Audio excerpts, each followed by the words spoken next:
Welcome into K-State Online. I am Mason Voth. That is Drew Galloway, ready to go on a Friday. Going to bring you a little bit of a longer show. We've got football stuff to get into. Obviously, basketball is all of a sudden a very important topic of conversation. My daughter seems to think so too. Who would have thought when we sat here doing this a month ago that people would actually want to hear basketball content? I did not. We saw the dip happen. People did not care about anything we were doing basketball wise. And all of a sudden people care. And that's because this team was fun. So people cared about that. But now they're fun and they also have a legitimate chance at the NCAA tournament. So we will get into all of that later on.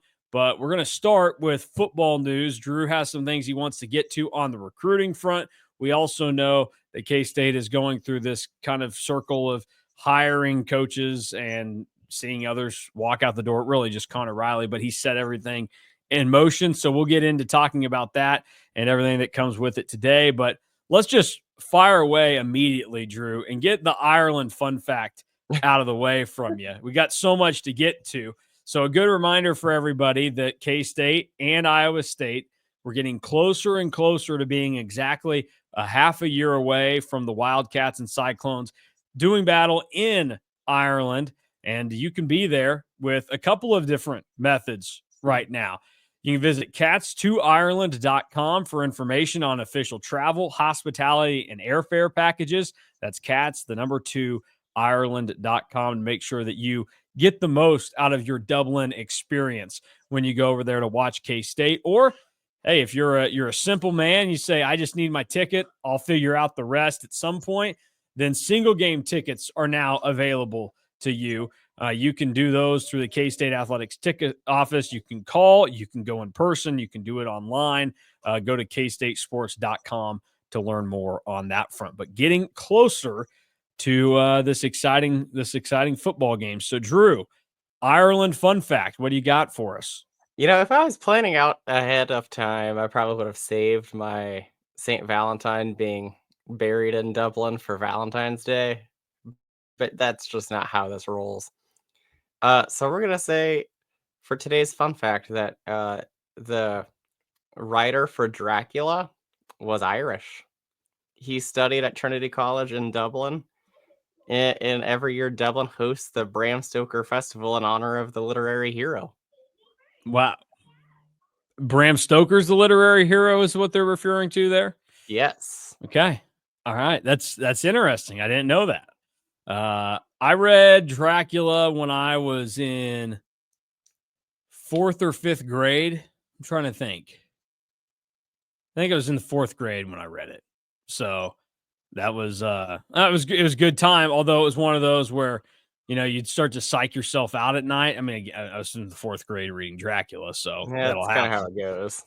And I was, looking, and I was still sleeping in the same room as my brother at the time. We had bunk beds. I think that's how I know it was 4th grade, actually, because by 5th grade I was in my own room, but we were in bunk beds. I had the top bunk, and for some reason I would always fixate on this like corner on like the ceiling in my room. And I was always thinking, like, man, if Dracula was here and wanted to get me, that's where he'd go. He'd start in that corner. I'd just wake up one night and boom, right there, and I'd be toast. Fortunately, the vampires have not gotten to me yet. So, but little tip to the people out there, vampires can't come in your home unless you invite them into your home. So you don't That is have to true. worry about being harmed in your own abode by a vampire unless you have unknowingly invited one inside your house. So just be selective about who you're inviting into your house. I mean, that is factual. I mean, yeah. So probably should have thought more ahead about that. We'd probably do a Friday show on Valentine's Day, but you know what? That people, you just got to deal with that one. No, who cares? We already did the Valentine's one. That's fine.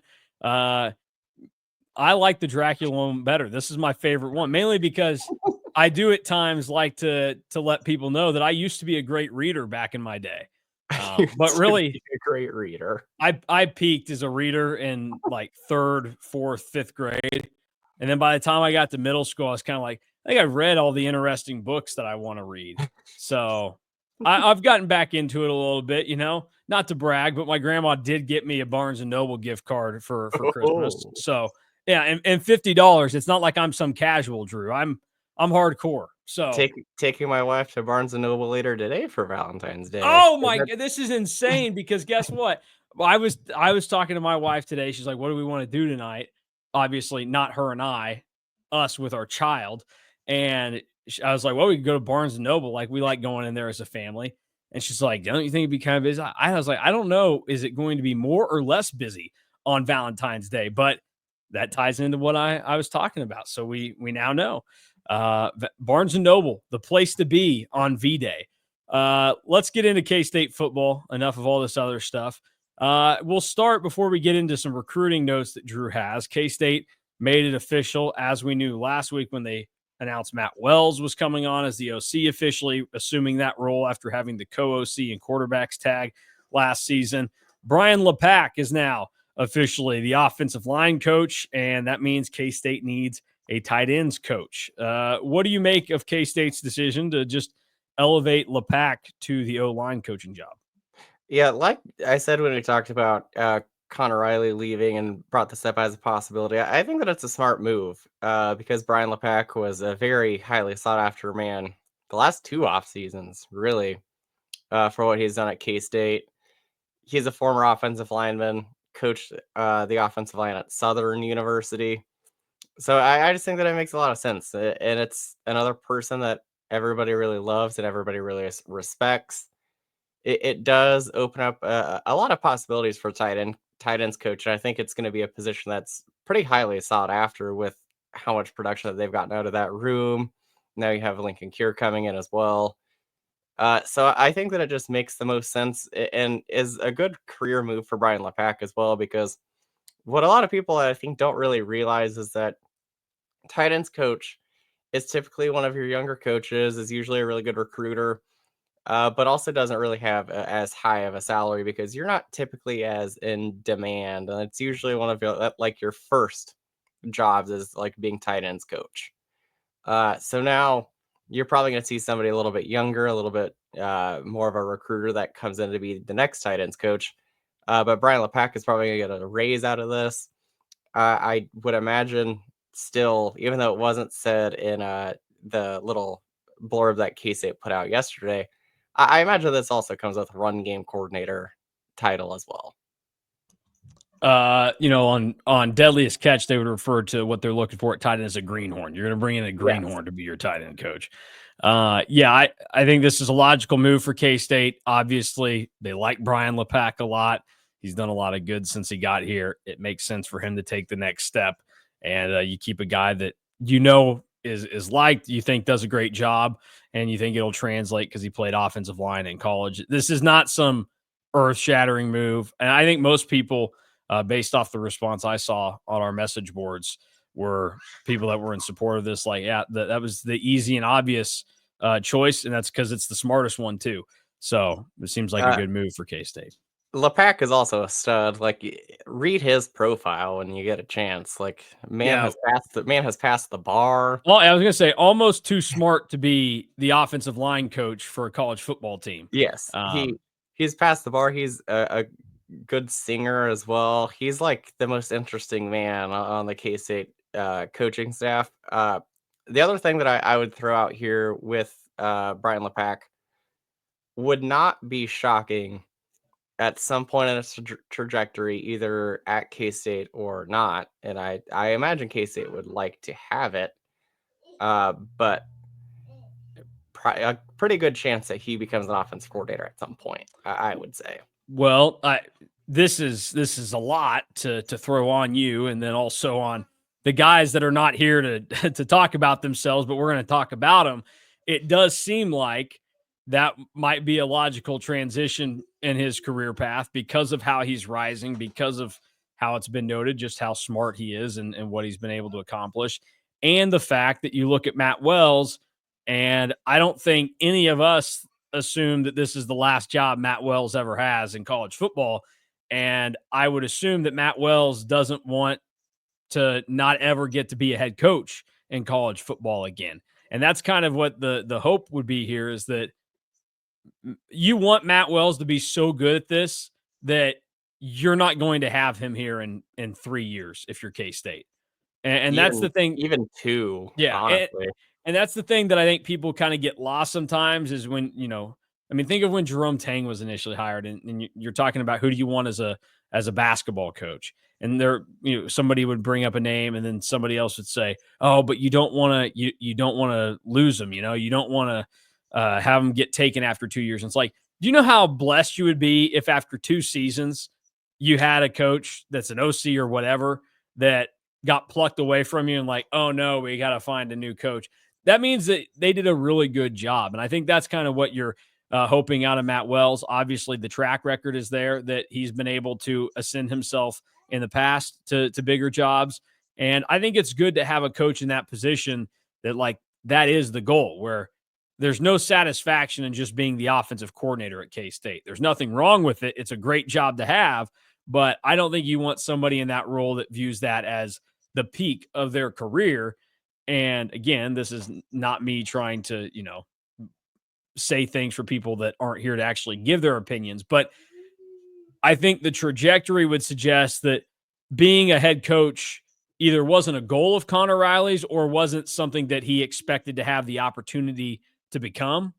And I think when you see him making a move to be an NFL offensive line coach, it's a great job for him and a great move. And it's going to produce a long career for him, I would assume, because he's going to get into the NFL and they're going to realize how great of an offensive line coach he is. He's going to get opportunities like that.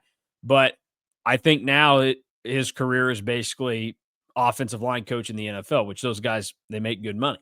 But the vibe or the thought by me was, I don't know that I ever see Connor Riley as a head coach where that's a better option than being the offensive coordinator at Kansas State.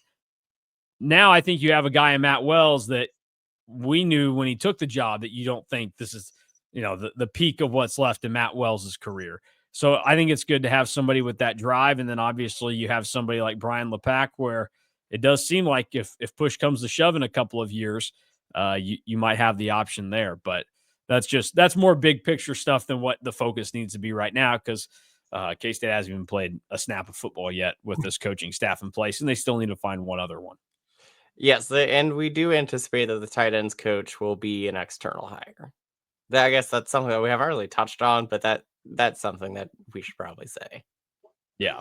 Yeah. I would that's the way it should go. If you want more on what's going on with K-State football, head over to KStateOnline.com. Get joined up at On3 if you're not a member, and be a part of our community we got going there. That way, when I reference either very smart things that were said on our message boards or very ludicrous things that were said on the message board, you'll know what I'm talking about in a much better way. And obviously, you can dish out some of your own smart or ludicrous takes there as well. Other football news, we're starting to see official visits get locked in. So, what is the most recent information you've got on the recruiting front that you want to share, Drew? Yeah, so I'd say that the 2026 class we've talked about is going to be a little bit smaller.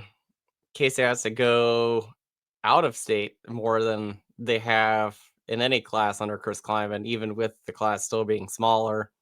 But you're seeing official visits get scheduled and a lot of really intriguing names, and especially at intriguing positions like defensive end right now. The room that they have assembled on the K-State roster is stacked.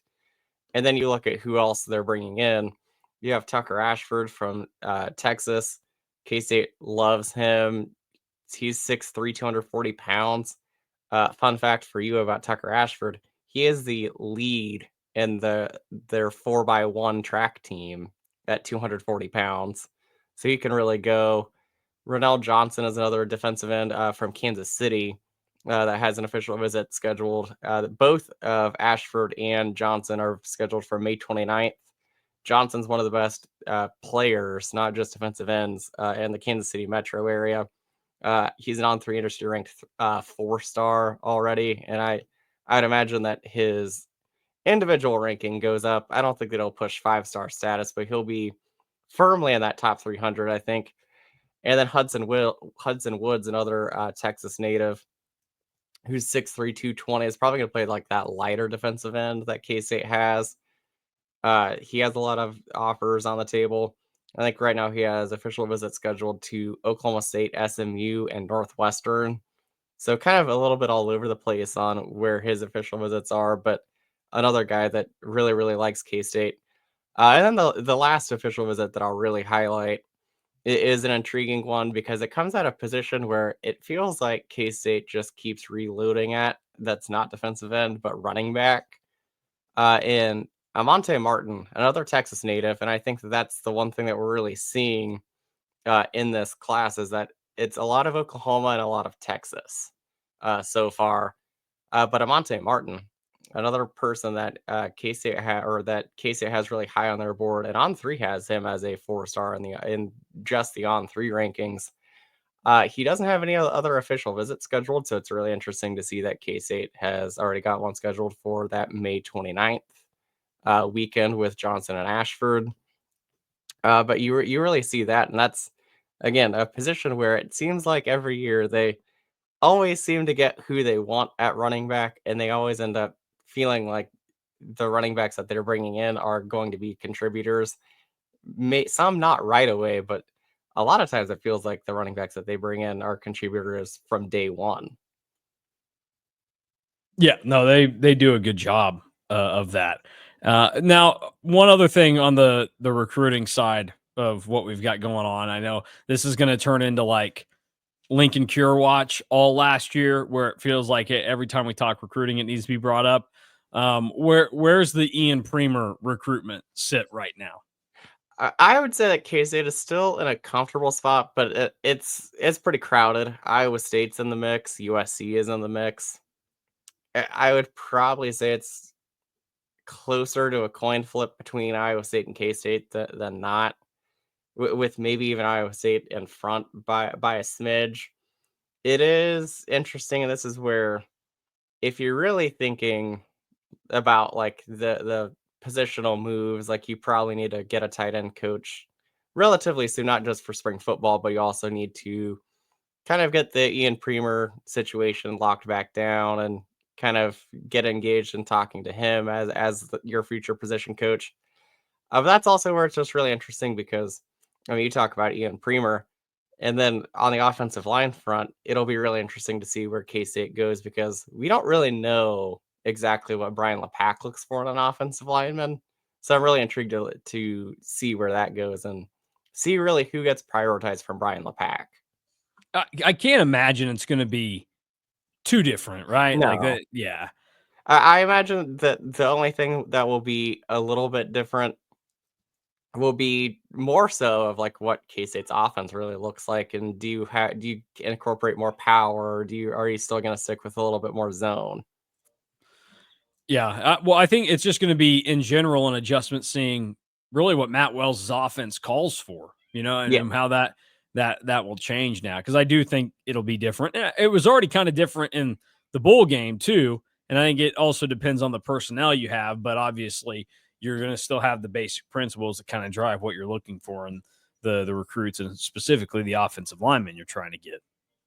yeah, there's no doubt about that. And I will say this will probably be a little bit more of a zone team than a power team if I was to take a guess for this next season, just based on who they have, and that probably translates their skill set a little bit more than like DJ Giddens, where felt like you could just run power all day with DJ. Yeah. All right. That's what we've got on the football front today. We'll have plenty more football coming at you next week because I would imagine the tight end coach will probably be decided at some point in the next week and a half, maybe sooner than that, depending on what K State gets to doing and how they want to move. So we'll slide on over to basketball because K State starts their 2-game road trip to the state of Utah. They begin in Provo tomorrow night against BYU. 8 o'clock tip off on ESPN Plus. Ken Palm likes the Cougars 78-71 in this, but as we know, K-State has been surging over the last almost month now, a little bit more than that. In the last month, so going back to January 14th, K-State is 6-3. They've obviously lost to Texas Tech, KU, and Baylor, and then have ripped off 6 straight wins against some good teams in that stretch. The Wildcats are now 57th in Ken Palm. Now, The net doesn't like K-State as much as it currently stands, but a lot of work for the Wildcats to do there. I know that you were kind of looking at some of it, as we all have. K-State now 69th in the net as it currently sits. They are ahead of UCF, though, at this point. They're also ahead of like TCU, Utah. So they are making their moves. Still behind Big 12 teams like Arizona State that you might have thought they were trying to encroach in on. Cincinnati is still 22 spots ahead of K-State, but also a lot less losses for a team like Cincinnati. But in terms of the stuff that you need to know, K-State is now sitting at 4-5 in quad one games, 2-4 in quad two, 4-0 against quad four. The killer will end up being that they're 3-2 in quad three games, and those losses were against LSU at home, and then just inexplicable. I'm not going to let myself get mad about it. The Wichita State loss, it's the past is in the past, but it sucks to look at and think that happened. So BYU presents a brand new opportunity for K-State to continue this win streak, and we keep thinking 5-2 to close out the regular season is going to get you a chance at the big dance. A win here goes a long ways. This is like the win against Arizona or the win against Iowa State, where it feels like those victories were worth at least 1.5 wins, maybe even 2 for the value of what they do, considering what needs to be done the rest of the way. So, what's your initial take on this matchup with BYU? Yeah, this is a bit of a fascinating matchup to me. We talked a little bit before we started recording when I started doing a little bit more on BYU. They are not afraid to let it fly. Like we're gonna see quite a bit of 3-pointers launched from the Cougars, and they shoot really, really well, and shoot really well at home, which is a little bit scary to kind of think about. BYU this year has had 8 games with 30-point or 33 pointers or more, including a game, their opening game, they shot 44 threes, which is just absurd to think about in the college game, but makes sense when you have a coach that has came over from the NBA, because they are a team that is a high 3-point rate team, and then they're also a team that is very efficient from two because they're getting to the rim a lot. So they're kind of like what everybody hates about the NBA right now. That's kind of what BYU is, but the college basketball version. That's why one of the keys that I have for K-State is to really guard the perimeter and know who you're guarding when you're on the perimeter. Because Richie Saunders and Trevin Nell, Your guy, Richie Saunders. yes, both of my guys are both 43% on the season on over 100 3-pointers. So they're actually shooting even better than Brendan Hazen is from three this season. And those are two guys that you really have to know where they are on the floor at all times. But a guy like Igor Demin, who is a projected lottery pick, believe it or not, at BYU this year, not a shooter. He's 27% on 96 attempts. So like, you really have to know who you're guarding, and you got to get a hand up, because if you don't get a hand up on like Nell and Saunders, they will make you pay. And they're a team that is, again, like I said, just not afraid to. I sometimes I use the word chuck. They don't chuck. They make. Like Caleb Love is the guy that likes to chuck. Yeah. BYU likes to make them. Yeah, BYU they will do. And here's what I will say. Yes, you're right. It's a little bit more of the NBA style that people don't like. What people don't like about the NBA is that you're going to get some games where teams miss a lot of those shots, but like when it's done well and you get like good ball movement, good shot making, that's not ugly to watch. That's perfect basketball. I don't want anybody coming after my threes out there. We don't need that. We need to celebrate 3-point shooting in this country. It's an art that hasn't taken on enough forms yet. Ken Palm says 78-71. How do you feel about the final score? Yeah, that's probably about where I'm at.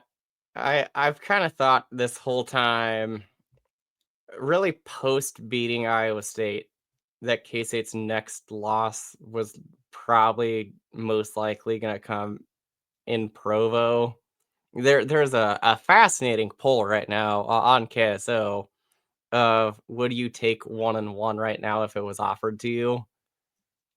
I 100% would.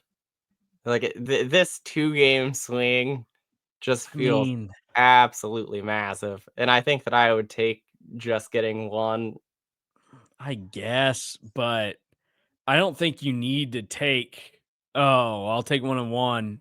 We don't have to play," over chancing it because I think there's a much better chance that K-State goes 2-0 in Utah than going 0-2. No, that is probably pretty This valid. team's playing well enough that I don't expect them to lose on Monday night against Utah. Now that math oddly might change if they were to win tomorrow, but uh, this team probably benefits more by beating BYU and losing to Utah than the other way around in a weird way. So I don't know. I don't think it really matters. I actually I know that I'm the pessimist typically, but I feel pretty good about what K State has been doing and what they will continue to do this weekend because while BYU gets their looks, they've done a nice job shooting it. I mean, you talked about it. BYU is also going to allow their opponents to shoot it well at times. K State has done that a lot better during this stretch. They struggled against Arizona, but you got the bad game out of your system and it didn't cost you.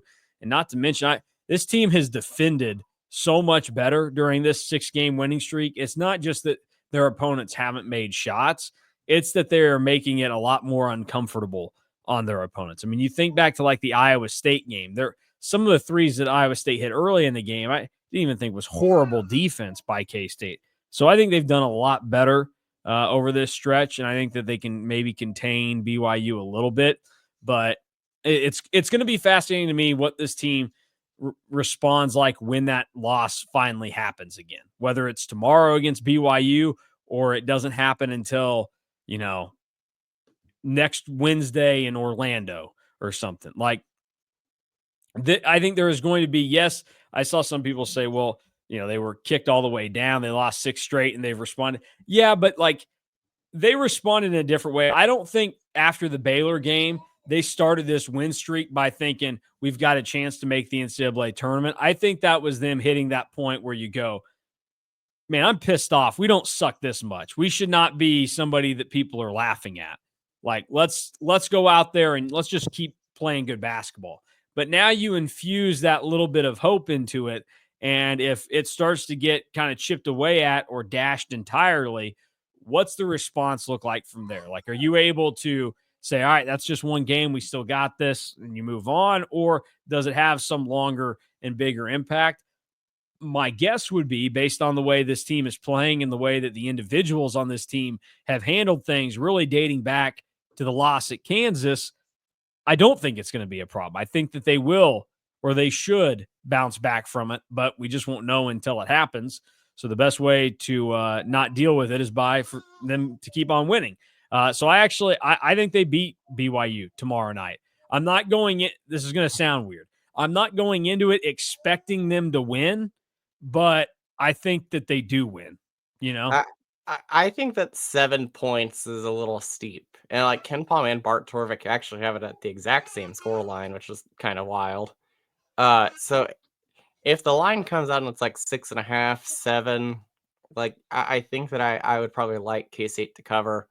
What is fascinating about this game is that right now, Bart Torvik also does the projected record. Right now, K-State's projected record is 17-14 and 11-9, and that's projecting the loss tomorrow night. If K-State were to win tomorrow night, theoretically, like Bart Torvik would have K-State at that 18-13 that we've been talking about. So you see how big that this game is because it's a game that you're not really expected to win.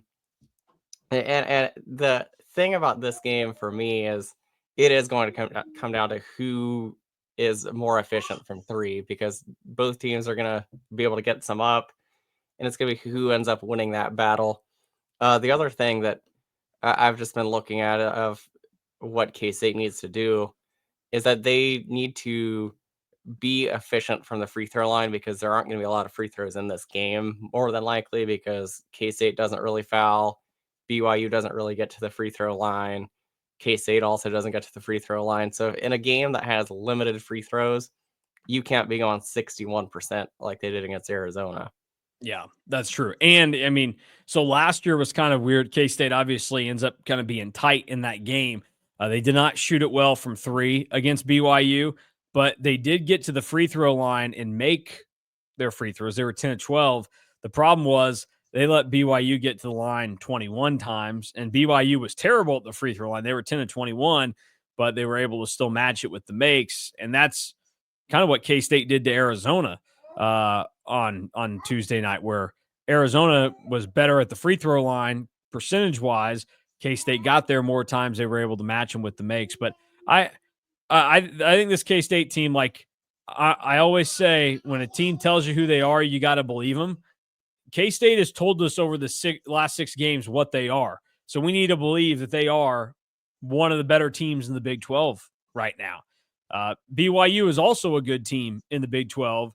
K-State is playing better. You would think if we didn't have the really crappy stuff to look at from this basketball team, we would be looking at this and saying K-State's the better team.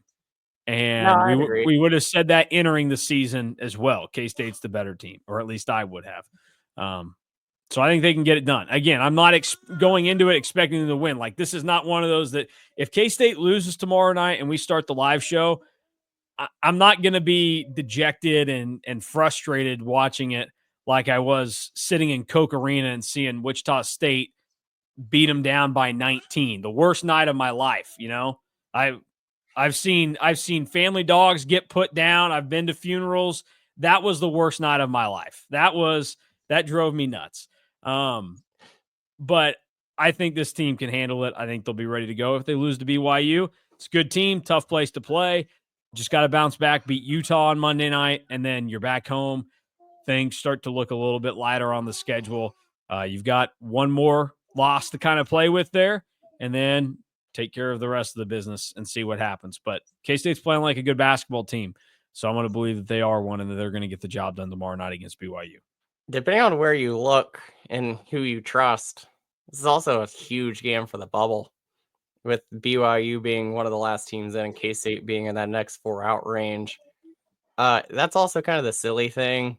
Like, we talked about it, I think it was Wednesday. Yeah, it was Wednesday after K-State beat Arizona, that there was a lot of discourse about K-State only going up a couple spots in the net.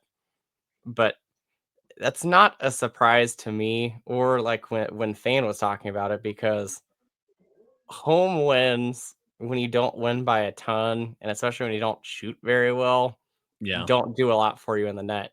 But if K-State were to still kind of like have a gross game shooting wise, but win tomorrow night, their net would actually go up more, because the net really values winning on the road. And I Yeah. think that's been something that has killed K-State. Like, if K-State had beat TCU and beat Oklahoma State on the road, I can guarantee that their net would be a whole heck of a lot better than it is right now. Yeah. A little update on our Mr. 3000 race for 8 that we've been following along with throughout this entire process. K-State, as it currently stands, would have the 8 seed in the Big 12 tournament. They are tied at 7-6 right now with BYU and Baylor. If K-State wins tomorrow night, that would be significant for the race to 8, because they would get into this weird round robin situation with Baylor and BYU, where they'd have the loss to Baylor, but they would have the win over BYU, who beat Baylor. So just eyes on that situation with everything. And it's big for that, because you don't want to be on loser day, because we talk about K-State needs to go 1-1 in the Big 12 tournament.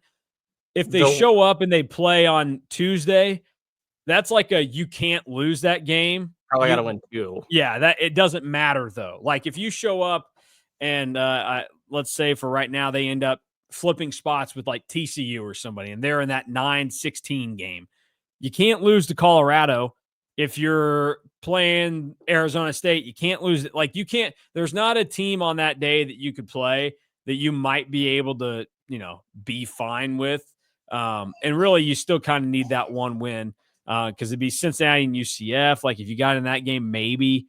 But then if K-State at this stage is playing in the 12-13 game, then they've probably fallen off to the point where the NCAA tournament dream isn't real. So you're going to have to, if you slip to 9 or 10, win that game and then also win the one on the next day. Now, those games would be gettable because you'd be playing the 8 seed or like the 7 teams that you could easily take down. But that's just something to keep in mind with when we talk about K-State in this bubble situation here. But the other thing that you didn't even mention on our Mr. 3000 thing, you also win tomorrow, and we might have undersold on the race to 8th because true. 6th place and 5th place are not like crazy to think about if K-State were to win. I mean, tomorrow night. K-State, who was it that wrote about it just the other day where they were basically just like matter-of-factly saying, may have been a tweet, maybe it was Bill James, that was, I think he was replying to one of Fitz's tweets, and it was basically like, it's a fact that K-State's a better basketball team than Kansas right now. And you look at, how that is shaping up.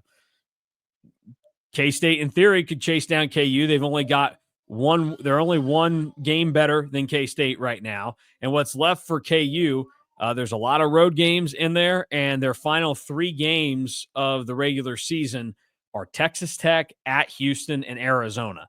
Those are some tough ones to close out. Once K-State gets past BYU tomorrow, it's really just that Iowa State game at the end of the season that you look at and say, that's going to be a real tricky one. That's another one that you may not be able to just pencil in as a win, even though it's at home. All the others, you would think K-State's going to have a better chance than not to get the win. So, five is very much alive for K-State and where they can end up in the Big 12 seeding. Which, by the way, I'm not sure if that's a spot where I would maybe want to be. That like depends. Yeah. You don't want it to be. You probably don't want to be there if it's Iowa State that's the 4. No, but if it's Arizona or Texas Tech, sign me up. K-State can handle that. Iowa State there. That's going to be a wild scene, and really just to avoid seeing those guys for a second time in less than a week, like what happened last year. Yeah, I'd agree. Especially after it was basically like shaking up the wasp nest and pissing them off because you beat them down in Manhattan, and they're like, oh, okay, well, we'll get you less than 24 hours after you had to grind it out with Texas for a win. We're just going to beat you down and go from there. So we'll continue to monitor that situation, but K-State is trending upward right now. Current Big 12, top of the standings, Houston, Arizona, Texas Tech, Iowa State, Kansas. No tiebreakers there. That's clean 1 through 5. And then BYU, Baylor, K-State, 6, 7, 8. They're all tied with 7 and 6. Couple of 6 and 7 teams, TCU, West Virginia, then Utah and Cincinnati at 5 and 8. UCF, Oklahoma State at 4 and 9, Arizona State at 3 and 10. They just keep finding brutal ways to lose games. And then Colorado, still without a Big 12 win. They have not won back to the Big 12. Yeah, they have not won a conference game in Big 12 play since the final day of the regular season. I believe it was March 6th, 2010. Their final Big 12 victory over Texas Tech. By the way, we talked about this actually during the K-State game Tuesday night. I think it was during halftime. If you're a Colorado fan, you started 9 and 2 with a win over UConn in the non-conference, and now you're 0 and 13. Like that is brutal. Yeah, you're looking at this, and it's 9 and 2, and like they weren't phenomenal by any stretch of the imagination. Where like they were 76th in KenPom, so they didn't have like a ton of great wins outside of beating UConn at the time in Maui, and it was sandwiched in between some big losses by 16 to Michigan State, by 28 to Iowa State, but you could tell yourself, hey, that's not bad. And then boom, boom, boom, and the first 2 losses in Big 12 play weren't even really all that close. They lost by 20 to Arizona State, which is insane to think about right now. That's how big the gap between 15 and 16 is in the Big 12. 20 points. Arizona State, who plays a close game with everybody. And then since then, they've battled. They did lose to Arizona State only by 2 when ASU went to Boulder a couple weeks ago. So they're getting better. But if they do go 0 and 20, is that worse than those early TCU teams that didn't get a win? I would say yes, It's because more embarrassing. the bottom of the league is pretty bad. Yeah, yeah, it's definitely way more embarrassing, and, like, I just don't know that a team like Colorado should not go winless. Like, Iowa State had that winless season, but, as much as I'd love to crush Iowa State, I'll give them a pass. That was the COVID year too. Like, that was the COVID season, so kinda weird, whatever. But Colorado, just you shouldn't transition to a Power 5 conference from another one and struggle. Also, I get they lost a lot. We knew they weren't going to be good this year. They were an NCAA tournament team last year. They won 2 NCAA tournament games last year. They beat Boise in the first 4, then they beat Florida, and they lost by 4 to Marquette. Like, it's insane what they're doing right now, but they're 103rd in KenPom. And I actually, this is my bold prediction of the weekend. I am taking them to beat UCF tomorrow in Oh, Boulder. So no, I think it happens. it's a dangerous team, But UCF. I would much rather them lose, and we do see them really crap it out. Currently, KenPom only projects them to win 1 game in Big 12 play. It is their home finale on March 8th against TCU, which will be big because the Frogs are trying to finish above 500 for the first time in Big 12 play. They are currently 6-7. They've never done better than that. I'm going through right now to look at those early TCU teams and how it went out. So TCU's first year in the Big 12, they won 2 games, 2-16, wins over Kansas and Oklahoma. So wild that those were the ones that they'd be able to win. The next year is the year that they went defeated. 0-18 in Big 12 play. Their closest games that season, just so everybody's curious on what happened there, because this is fascinating. They lost by 8 at Oklahoma. They lost by 6 at Texas Tech, lost by 5 against Texas. Those were all kind of like in consecutive games. And then they started just getting whacked again. They lost by 15 to Iowa State. They lost by 33 to Baylor, by 30 to Kansas, 12 to K-State. So yeah, they closed out their season. So on February 4th, they lost by 5 to Texas, the 2014 TCU team. They did not have another game played within single digits until March 12th, when they lost only by 8 to Baylor in the first round of the Big 12 tournament. So they went over a month without playing a game that was close. I'm also going to go ahead and put it on record. If Colorado is 0-19 going into that final game, they are not winning. They are not beating TCU. They have to. You have to think that they would be like, guys, we can't do this. We can't go 0-20 in conference play. Missouri did it. That's true. That's a great point. And then I kind of thought, I was like, okay, there's no way Missouri shows up to the SEC tournament and loses their first game there either. And they did. They did. So that's a great point. It has been done recently, like last year, by a team that is playing good basketball this year now. So well put. But yeah, teams that lose all their games in conference play really befuddle me. And I'm impressed that it's remarkable. It is remarkable in the game of basketball that you can go 0-20. I mean, yeah. Sometimes you can luck your way into winning a game. So, yeah, Missouri last year, they lost 19 straight to close out their season. Before conference play started, they won a game against Central Arkansas, 92-59. Their 3 games before that, though, they lost to Kansas, to Seton Hall, and to Illinois. So they finished their season last year losing 22 of their final 23 games. And to tie this all back in, we thought this was going to be us, what we watched this year. Like, this is how we thought K-State was trending. K-State has shown just how hard it is to suck that bad. Like, for as bad as K-State was in December and January for the most part, they are showing you, if you've got any lick of talent and like your coach can kind of get things together and figured out, it's really hard to be that bad for that prolonged of a period. No, TCU wasn't actually good. Missouri last year, I mean, that's just inexcusable. Another team that had gone to the NCAA tournament the year prior and just a disastrous season to follow it up.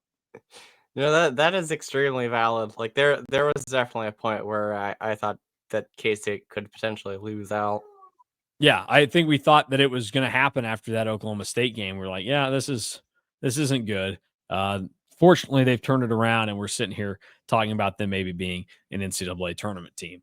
All right, those are the final things. We will be live on Saturday night, late after K-State BYU closes up shop, and then we'll be back again Monday. Another post game show live, another 8 o'clock tip in Salt Lake City for K-State and Utah. The Big 12 are real ones for not having that be a 10 p.m. start anymore. Yeah, what happened to where that got bumped up? Why was there availability all of a sudden for that ESPN2 game to happen at 8 instead of 10? Because That's not complaining. Actually a fascinating question. But I mean, the Texas Tech, I think when they played Arizona, that game for some reason got bumped to 9 p.m. And Baylor, Arizona is going to be a 9 p.m. tip in Waco. Big Monday, Houston Baylor this Monday got bumped for Luka Doncic's debut. So ESPN, I think, is just a disaster when it comes to college basketball. But that's a different topic. That is very true.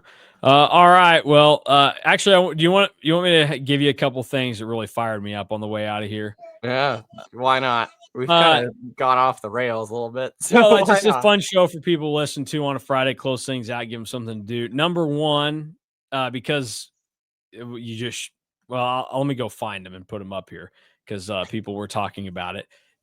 You pointed out that Texas A&M has unveiled their Adidas uniforms that they are wearing this month.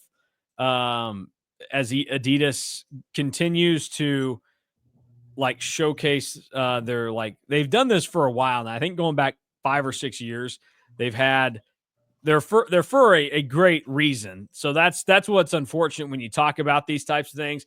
But these are to honor their Black History Month is what Adidas has done for these college basketball teams. Those are what Texas A&M will be wearing on Saturday. And I just kind of think to myself, it's a great reason. It's a great message. Why does it have to be that the jerseys don't look good and nobody likes them? Because that's been the response when basically anybody has worn them. People will notice that KU wore theirs against Colorado. They're the ones that have the logo up on the top, and then on the opposite end in the bottom, they've got the number.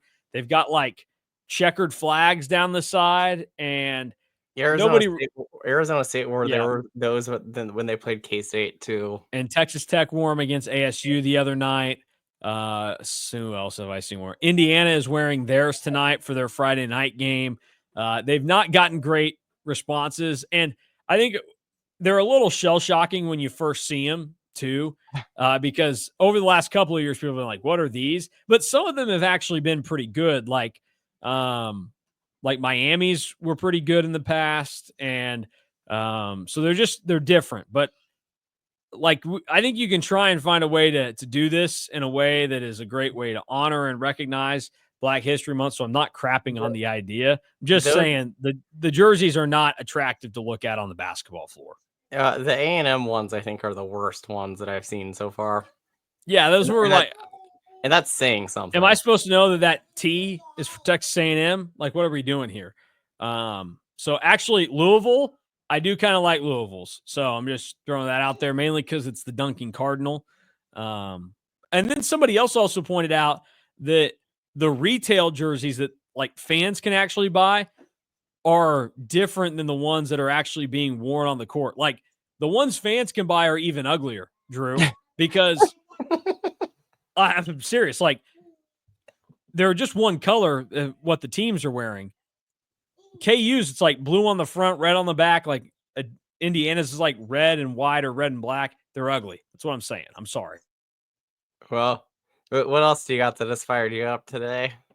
All right. So Valentine's Day, as we pointed out, my wife was like, you should take your daughter out to breakfast and that way she knows it's a special day. And I'm like, well, it's not really who I am. I'm kind of one of those that's I love her just as much every other day. Why do I need to like try and act like this is different? She's like, well, she's going to grow up eventually. She's going to see all of these other kids that are her age. They're going to be talking about what their dads did for them on Valentine's Day. And then she's going to feel left out. I'm going to be like, well, but then she's going to be telling all these kids on February 27th how great her dad is because he just randomly, took her for breakfast or, bought her some random thing from Target that she probably didn't need. So I like to think that 364 days a year, I'm a way better dad than the rest of you. Props to all you dads that are doing it one day a year on Valentine's Day. Good for you. Some of us are just better 364 days a year. She didn't like that response. So I just decided, you know what? I got to be a good dad every day of the year. So I took her to, she wanted me to go take her to a place, not my daughter. She could not verbalize this, but my wife did. She wanted me to take her to a place that had like Valentine's Day themed donuts. So we ended up going to Krispy Kreme because it's not, you go to Krispy Kreme, it's not like you're just going to eat. It's also like the experience. They give them the little hat. They get to see the donuts get made as they come across the conveyor belt and everything and the icing. She loved that. Then she thought she was big enough that she didn't need to be held. She could just stand up on the ledge and watch. And of course, I was like, I don't think you can actually see that well. She fell, not surprisingly. But I got in there and I'm sitting there because we ordered our donuts, which this is a hack. If you bring a small child, like a really small one in, they will give you 2 of the free donuts if the red light is on, not just one. They won't look big person, small person, only the big person gets the freebie. They will give you 2. So I, like an idiot, I bought a half dozen. I was like, well, my wife will bring some home to her, whatever. We'll have like a couple left. No, we've got 5 left in this box because I got 2 free donuts. I paid for way more than what I needed, but I got my daughter her special Valentine's donut or whatever. We sit down and this lady comes in, and I've seen this happen before. So this goes back to the freebies because as everybody knows, that red light pops on. Everybody's like, oh, boom, free glazed donut at Krispy Kreme. So there are people, and I use that term lightly, maybe I should say monsters, that walk into Krispy Kreme when they see that red light on and disrespect the people in there. Just walk in, they get their free donut, they get out. They're not a paying customer. They just come in, they see that red light on, and they say, oh, yeah, I'll go get that one for free. And then they walk out. That's not how this is supposed to work. That's not the spirit of the red light, Like what? It bothered me, and I don't even like have any skin in the Krispy Kreme game. Like I'm not a stockholder. I'm never going to want to be a franchisee of really any restaurant. Although I do sometimes tell my wife, there's not a good sense on the east side of Wichita. Like we could do this. We could do this right. I've seen how that guy runs the one in Manhattan. Like it's great operation. Because the one on the east side of Manhattan was crappy when I got here. Then it went out of business, or Wichita was crappy. And then I got here and went out of business, whatever. But back to the Krispy Kreme thing. I want to know how people live with themselves to think, yeah, I can come in, I can do that. Like this is not like going to a gas station and peeing without buying something. Like that's just assumed. Toilets are kind of fair game. People got to go to the bathroom, let them go. It's a toilet. It's not that big of a deal. But when there's something like this, like you don't walk into an Applebee's and grab one of the mints and then put it in your mouth and walk out. The mint is there if you just finished your meal at an Applebee's or any place you want to throw this out. So am I wrong here for thinking that like that's kind of messed up? I felt the employees definitely don't care because like they're not seeing the money from any of this. Like they're not like, oh God, the bottom line, it's going to look bad if we give out all these free donuts. They don't care. No. But I was offended for the people that does maybe matter to at some point. It's like step up and give like $2, buy a bottle of milk, buy whatever, but don't just walk in there and get your free donut and jet out. You're right on the money. And, we're going to tie this back in when the red light. And the lady that I saw do it looked so smug. Like she was like, oh, I got one over on him. Like, not nice. We're tying this back in because when the red light goes on tomorrow night, hopefully it's another Cats win. We'll see. Well, you picked K-State to win. I did, but well, I made it clear that I've got conflicted thoughts on the game tomorrow. But That's valid. yeah, so we'll be back tomorrow night. K-State, BYU post game right here. It'll be a little after 10 o'clock. K-State recently done a good job of getting these games finished up on time. We'll see if that can kind of continue tomorrow evening. Probably not 10 o'clock. They're like, well, let's keep these guys up a little bit later. But we'll be here. We'll recap it all and then do the same thing on Monday afterwards. And then a full week next week going over everything happening with the Wildcats, football, basketball, whatever. Today was the first day of college baseball. Good news for everybody. By the time you hear this, K-State will have already K-Stated. Unearned runs galore by the K-State baseball team as they are getting walloped by Washington right now. 6-0, bottom 7 as we record this, so maybe they'll come back. I would guess probably not. They only have 2 hits through 7 innings, though. So seems unlikely. And Washington, you'd say, well, they only have 4 hits. So, like, K-State's not getting outplayed that much. They're down 6-0. So that's why it's the classic K-State situation. Unearned runs, walks, wild pitches, errors. You name it, K-State will do it poorly occasionally. We'll see if they bounce back the rest of the way. But that's your college baseball talk until they make it to the NCAA tournament again. Because, for being honest, it's a painful product to watch. College baseball. You want to watch a 5-hour baseball game? Be my guest. But those are tough to get through. And I'm not going to act like they're fun. I'm not going to act like it. When there's something on the line, they're great. It's fine to kill some time occasionally. They can be enjoyable. A lot of times, they're nasty. K-State basketball, not nasty, though. They play tomorrow night. We're here afterwards. For Drew Galloway, I'm Mason Voth. We'll see you. Thanks for watching the KSO show.